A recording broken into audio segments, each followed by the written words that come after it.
All right, we are back with the first full episode from Reddit and Vettit. These students have kind of a fun time. They go online, they look around, and they find situations where a person poses a situation as like a story or a circumstance. And the question that they have is maybe, do they feel like they were right or maybe they were wrong? And sometimes the perception of adults doesn't necessarily match the perception of teenagers. So these guys came together and they said, you know what? We're going to put our own spin on it. We're going to give our own perception. We're going to read these stories and we're going to kind of think about it and what it means to us. And they have a little bit of fun with it.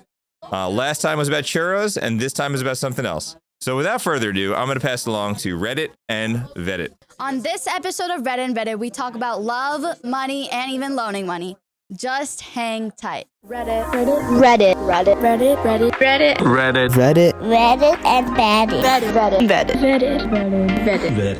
Hey everyone, welcome back to Reddit and Vetted. I'm Jaylen, and with me as always is Sophia. Hi. And Durva. Hey. Each week, we discuss different topics from a teen's point of view. If this is your first time listening to Reddit and Vetted, this is a podcast where we vet, meaning we review and discuss stories we find on Reddit. This podcast is never boring, full of excitement, and of course, has some sizzling drama. In our episode 000, we gave a little sneak peek as to what we will do on this podcast. We read a story about a pregnant lady in churros, and I guess that really shows how food has a power over people.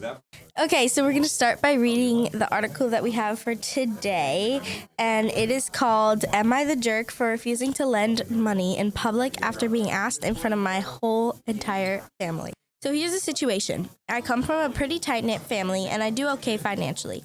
I work hard, save up, and am generally responsible with my money. My cousin Jake, 28M, doesn't have the same mindset. He's always been a bit reckless with spending, and frankly, I've lent him money a couple of times in the past. He still hasn't paid me back fully for any of those. Last weekend, my family got together for my mom's birthday. It was supposed to be a nice casual celebration, but at some point during the dinner, Jake suddenly announced in front of everyone, "Hey man, can you lend me a few $1,000s? I'm in a bit of a bind." This completely caught me off guard. Everyone's eyes turned to me, waiting to see how I'd respond. I felt really uncomfortable, especially since it felt like he was putting me on the spot to pressure me into saying yes. I took a deep breath and calmly told him, "Sorry, Jake, but I can't help you this time." He looked completely taken aback and then made some comment like, "Wow, thanks for the support. Family, huh?" That made me feel guilty and put me on the spot even more. I just sat there in silence as everyone awkwardly went back to their food. Afterward, a couple of family members pulled me aside and said how they understood but suggested I could have handled it more privately. I mean, I agree, but how? He asked me in front of everyone. Now he's not talking to me, and my family keeps telling me to just let it go and help him out like I usually do. But I'm really tired of being taken for granted. So am I the jerk for saying no publicly when he asked me for money in front of everyone? Okay, I'm dying to say my opinion, but Jaylen goes first. Okay guys, I think he's in the right, but he's also in the wrong. Because family is the most important thing, but at the same time, you shouldn't let yourself be taken granted of. But simultaneously, instead of giving him money, you should help him handle his money so he can learn how to take care of it. Durva, what do you think?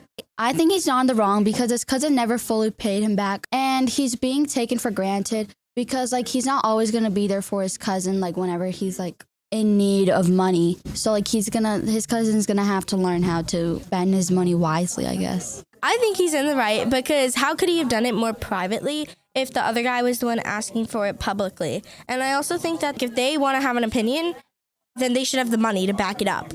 And also, he put him on the spot in front of the entire family. That honestly didn't even make him look stupid. It just made the guy asking look stupid.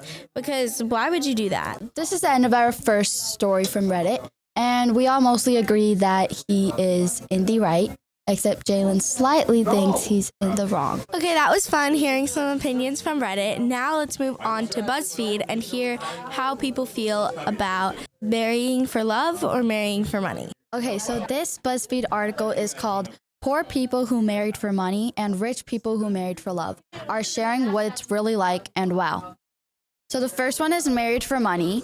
I met my now wife 7 years ago. I made a decision to continue dating someone I wasn't in love with. That was a safe bet to not get hurt and to marry up economically because she was well-educated, modest, reserved, classically nerdy, showed massive potential with her super high-paying career, After dating for years, I found out before our marriage that she had an active lifetime affair and they were cheating on all of their previous relationships too. Life kicked me square in the gut. The second one is married for love. I'm married for love. We've had 43 years of marriage and it's still exciting. Money comes and goes. I got injured at work and had a big fight to get my benefits. 4 years with very little money and huge financial problems. She stuck with me through everything. The third one is married for money. One of my mom's friends was like this. She met a very rich guy in New York, married him, was taken care of for a few years, and then about 5 years into marriage, she began to insist that they move to Boston. She eventually got her way and they changed their residency and she divorced him. The fourth one is married for love. Call me a helpless romantic, but my wife and I married for love. We were both serving in the Marine Corps. I was a corporal and she was a private first class. I was making $500 a month. She was making $450 a month. Between our pay and allotments, we were making $1,500 a month. It wasn't much, but we were very happy. Married for love. I was engaged to someone whose family had a lot of money and he was graduating law school. At the time, I was in my first semester of law school when he proposed. And right after, he told me it was law school or me because he didn't want to take on my law school debt. I never expected him to. And a stay-at-home wife. I didn't want that. So I called the engagement off and married for love. My husband came from a poor family and didn't have a high-paying job. After we got married, I realized he had hid a lot of debt from me, credit cards, student loans, and the wedding, which I was told was taken care of. We've been married for 8 years, and I've been the breadwinner and sole provider for at least half the marriage. He hasn't had a stable job since our first year of marriage. That's enough for this BuzzFeed article, guys, today. I think we've read enough. Yeah, I feel like most of the marrying for loved ones were better than the marrying for money. Though, that one was really bad. The girl really bad. This broke guy, off her engagement, married the other guy, and then he didn't even tell her that he was in debt. That was crazy. She broke off the engagement with the rich guy, married the guy she loved, and he had debt. I think we are just about out of time on our first official episode of Reddit and Vetted. Today we talked about family problems and money problems, like the age-old dilemma of love or money. Okay, so Jaylen, where can you find us? Information about this show and more can be found on Twitter and Instagram with the name @HerrickStudios. If you would like to send in questions, feedback, or have an idea for a topic, please check the show notes on how you can get in touch with our show. You can find this podcast on your favorite app by searching for Herrick Studios. If you would like to leave us a review, please do so on Apple Podcasts. We might read it on the show. This podcast is a production of Herrick Studios with Mr. Height and the Content Creation Foundation's 8th grade elective. The views and opinions expressed in these recordings do not necessarily reflect the views or position of Herrick School District. That's going to do it for me. Sophia and Durva, we'll see you next time. Adios! Bye!